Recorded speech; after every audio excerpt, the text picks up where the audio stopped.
Good morning, mushrooms, and welcome to the Daily Stir. What is this liquid culture stuff anyway? And why are we doing this? What's the advantage of using liquid culture versus spores? Why would you take a $20 liquid culture syringe and turn it into 900 milliliters of liquid culture in a small one-room mushroom farm? Well, if you'd like to know the answer to these questions, I'd be glad to tell you. I'm going to be taking a few minutes to discuss this today. As you can see, we got some beautiful cultures running. You can see the mycelium is just floating on top of this one. Will it break free? I don't know.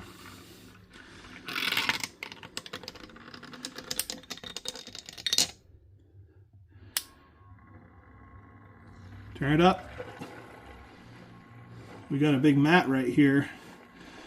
Kind of growing in. If you're not careful, that'll grow across the top of your mycelium, of your liquid culture. All the mycelium will grow across the top of that. And it can be kind of a thick mat that'll cover up your whole operation. You can't get a syringe through there easily. And this is why we stir. If we don't stir, we get more stuff like that. And here's another Elm oyster. We can see on this one the mycelium is very strong growth. We got good growth at the top, good growth at the bottom, and nice crystal clear liquid culture in between. It's really beautiful.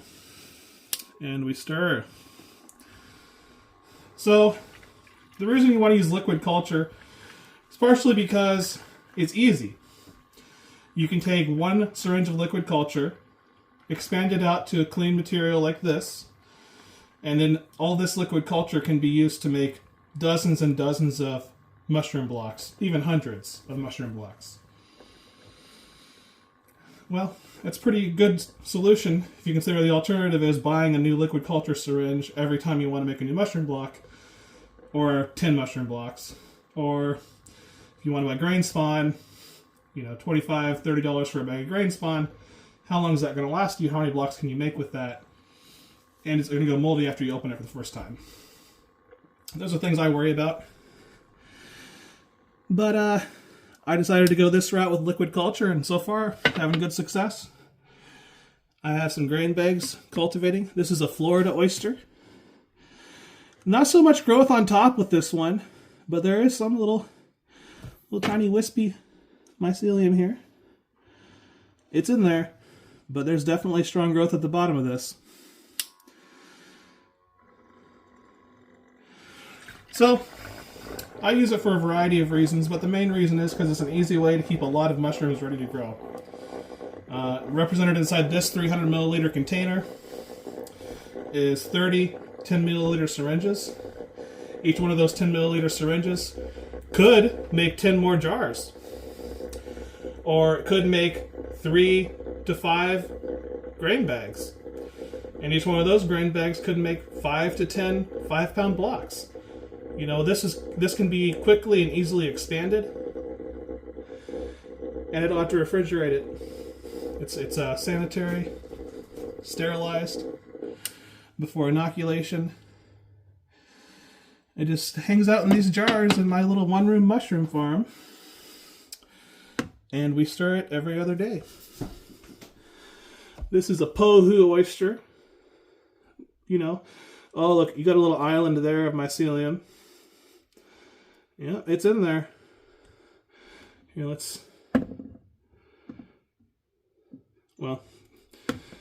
it's there.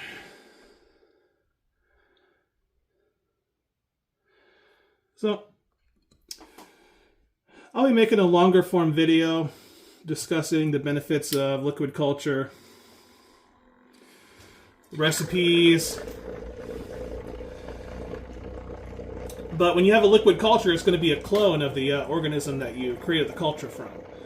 So not only are you getting a large amount of liquid culture, but you're also getting consistently the same mushroom, same organism. So for that reason, it can be very useful to make sure you have consistent results, and healthy, good, contamination-free mushrooms do require good genetics. This one I actually thought was contaminated at one point. I wrote that it was contaminated on the lid, but I don't really think it is. It's another Florida oyster.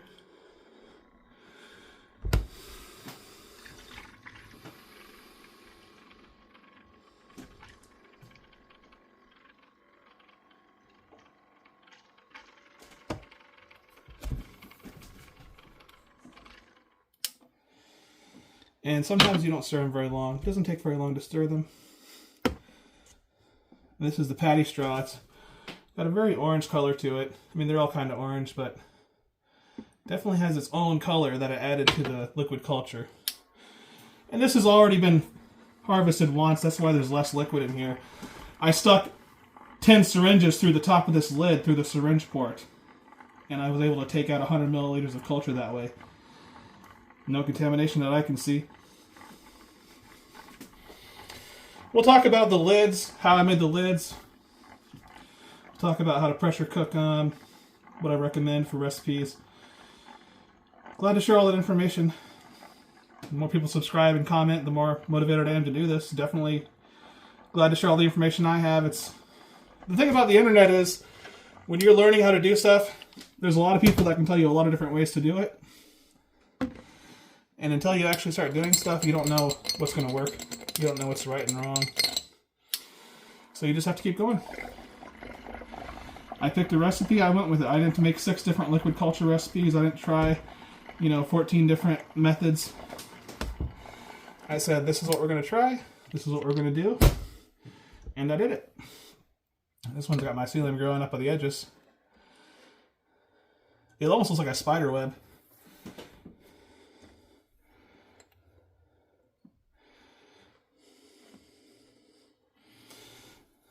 That's a Pohu oyster. Alright guys, that's the daily stir. We've done about half our cultures here. We'll come back later, make a little bit longer video, talk a little bit more about everything else we want to talk about. And by all means, leave me any questions. The direct interaction is what I'm here for. If you have a question, I'd love to answer it. I'd love to create a short or a video on that question. Feel free to reach out to me in the comments. Thank you.